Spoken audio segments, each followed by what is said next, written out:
नमस्कार साथियों, मैं कुश कुमार सरल एग्जाम के यूट्यूब चैनल पे आपका स्वागत करता हूं। दोस्तों, लेकर आए हैं बिहार बीपीएससी 4.0 शिक्षक भर्ती से महत्वपूर्ण प्रैक्टिस सेट जो आपकी परीक्षाओं के लिए इम्पॉर्टेंट है और ये सभी पुराने पेपरों का सार संग्रह है जो आपके लिए इम्पॉर्टेंट बनाता है क्लास को।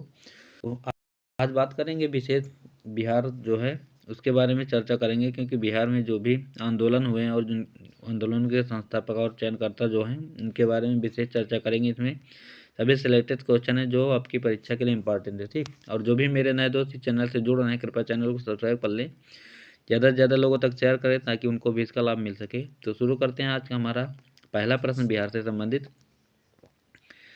प्रश्न है हमारा नमक सत्याग्रह के दौरान बिहार के लोगों ने नमक बनाने के साथ सरकार के विरुद्ध किस कर का विरोध करने का विकल्प चुना था? ऑप्शन है इसके मलबा, हाथी, विकास या उपरोक्त में से एक से अधिक या इनमें से कोई नहीं। तो इनमें से कोई नहीं, राइट आंसर इसका ई होगा। तो बिहार में नमक सत्याग्रह की शुरुआत जो है सारण जिले से 6 अप्रैल 1930 को हुई और बिहार के लोगों ने नमक बनाने के साथ साथ सरकार का विरोध करने के लिए चौकीदारी का विरोध किया था। ठीक, इंपॉर्टेंट है, इसको देख लेना।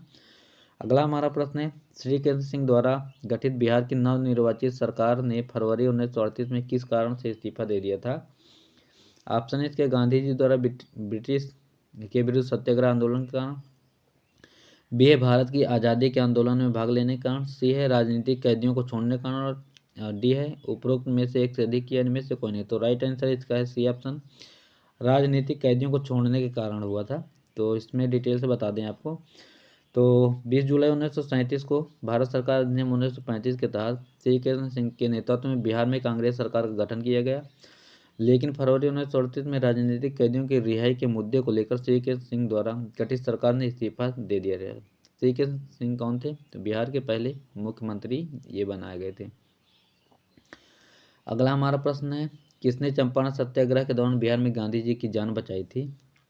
ऑप्शन है रविन्द्रनाथ पाठक, बतक मियाँ, हामिद अंसारी, उपरोक्त में से एक से अधिक या कोई नहीं। तो राइट आंसर है बतक मियाँ, क्योंकि ये इनको जहर देने के लिए कहा गया था दूध में।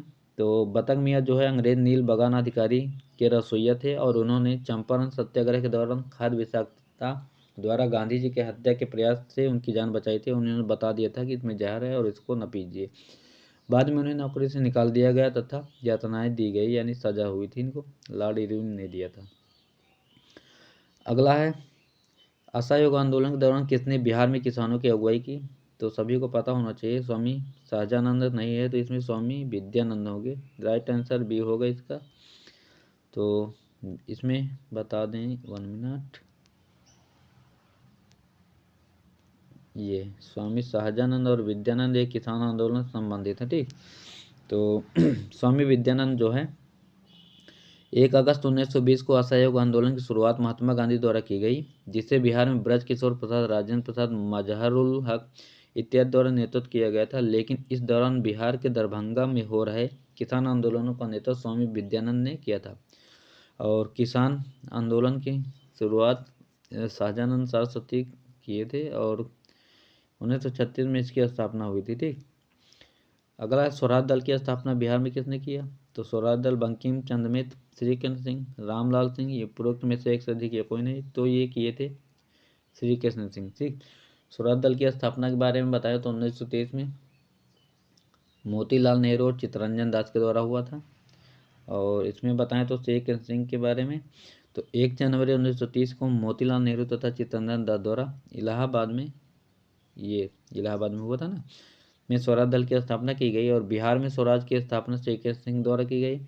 बिहार में स्वराज दल के प्रथम अध्यक्ष श्री नारायण प्रसाद तथा सचिव अब्दुल बारी थे। याद रखना बिहार से संबंधित है तो बिहार के बारे में ज़्यादा डिटेल्स आपको जरूरी है। ठीक, अगला है इनमें से बिहार के प्रथम राज्यपाल कौन थे? तो sir Maurice Garnier Hallett, sir James David Sifton, sir Hugh हो और उपरोक्त में से एक से अधिक या कोई नहीं। तो डेविड शिफ्टन जो थे ये हैं बिहार के प्रथम राज्यपाल। तो बिहार के प्रथम राज्यपाल सर जेम्स डेविड शिफ्टन थे और जिनका कार्यकाल जो है 1935 से 1937 तक चला। स्वतंत्रता पश्चात बिहार के प्रथम राज्यपाल जयराम दास दौलतराम थे, ये भी याद रखना। अगला हमारा प्रश्न है महात्मा गांधी एंड बिहार सबरेनिसेंसेस के लेखक कौन थे? तो डॉक्टर राजेंद्र प्रसाद, जेपी नारायण, कर्पूरी ठाकुर। 1924 का भारत रत्न मिला, ये भी याद रखना। एक से अधिक है, इनमें से कोई नहीं, तो इसके राइट आंसर जो होगा ये राजेंद्र प्रसाद थे इसके लेखक, तो याद रखना इसको भी। और महात्मा गांधी एंड बिहार सम रेमिनेसेस की रचना डॉक्टर राजेंद्र प्रसाद के द्वारा 1949 में की गई थी। उनकी अन्य प्रमुख रचनाओं के बारे में बता दे तो बापू के कदमों में, चंपारण में महात्मा गांधी और खादी का अर्थशास्त्र, ये राजेंद्र की हैं जो गांधी जी के विषय में लिखी गई। अगला है बिहार का सबसे पुराना गिरजाघर कौन सा है? पादरी की हवेली, ल्यूक चर्च, स्टीफन चर्च, वो एक से अधिक है, इनमें से कोई नहीं, तो पादरी की हवेली जो है ये बिहार का सबसे पुराना गिरजाघर है।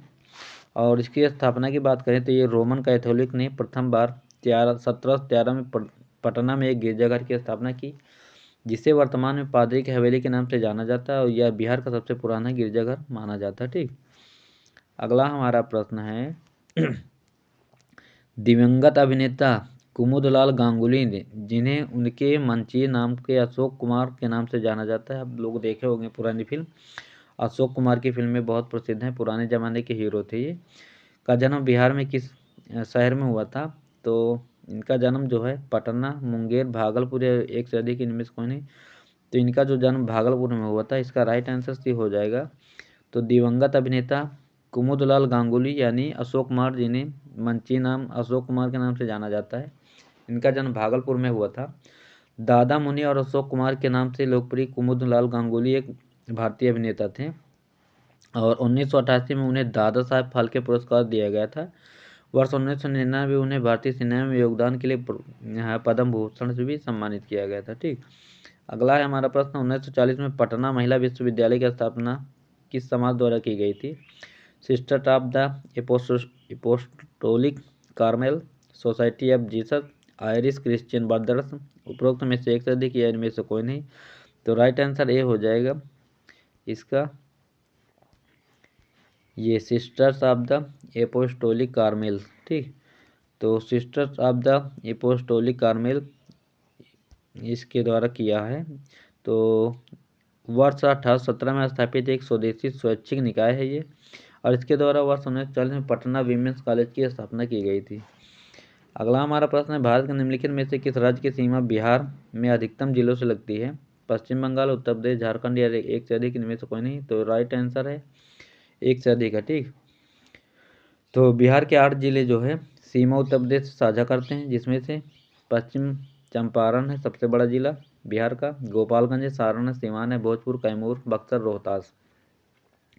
बिहार के 8 जिलों की सीमा झारखंड से भी लगती है, औरंगाबाद, रोहतास, गया, नवादा, जमुई, बांका, भागलपुर और कटिहार।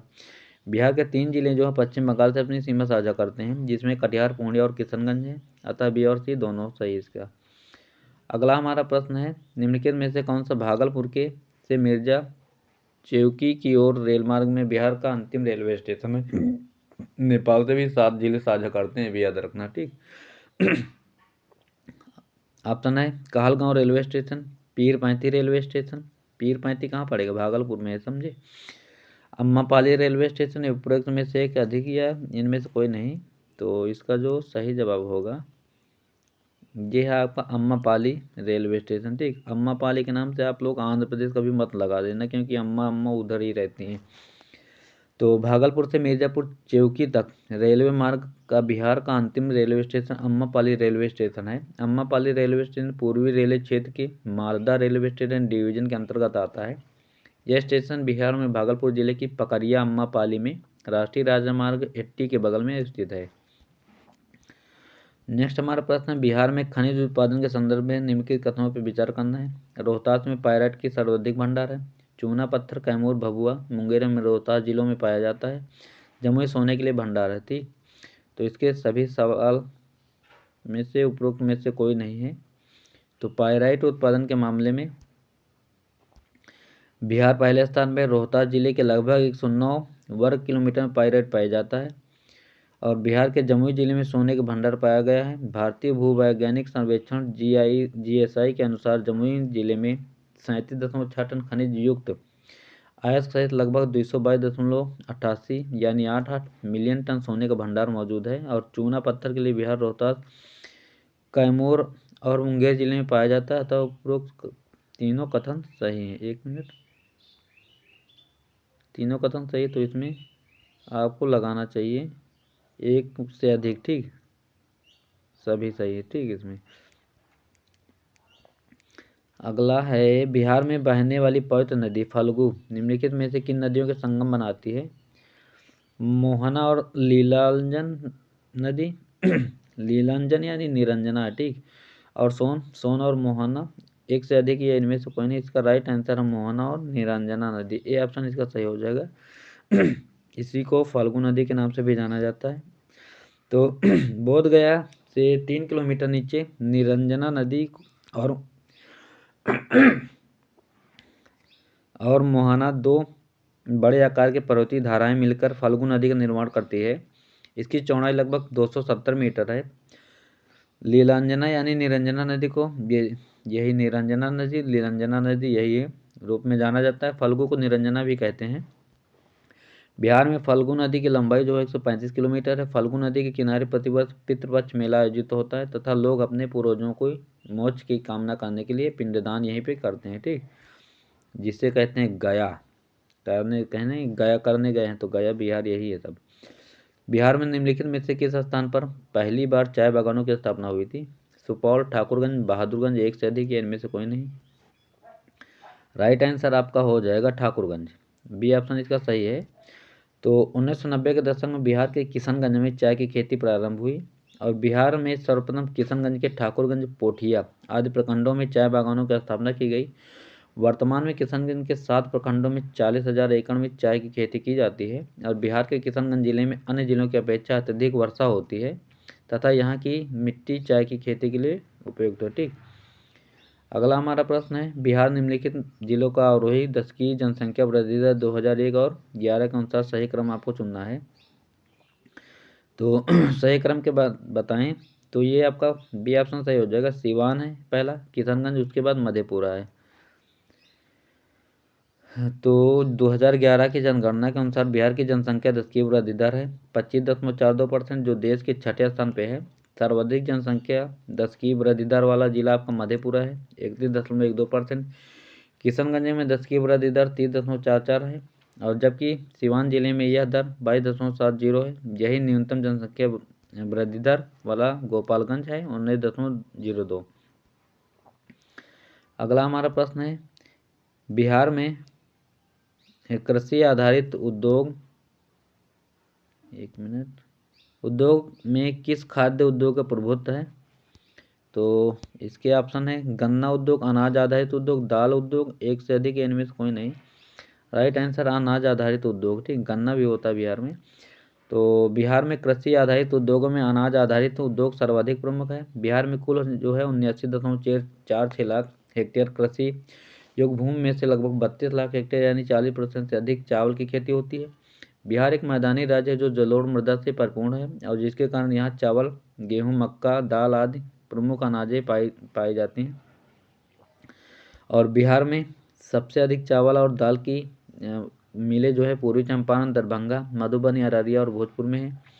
अनाज आधारित उद्योगों के बाद गन्ना, जूट तथा फल आधारित उद्योग भी यहाँ पे अधिक संभावना है।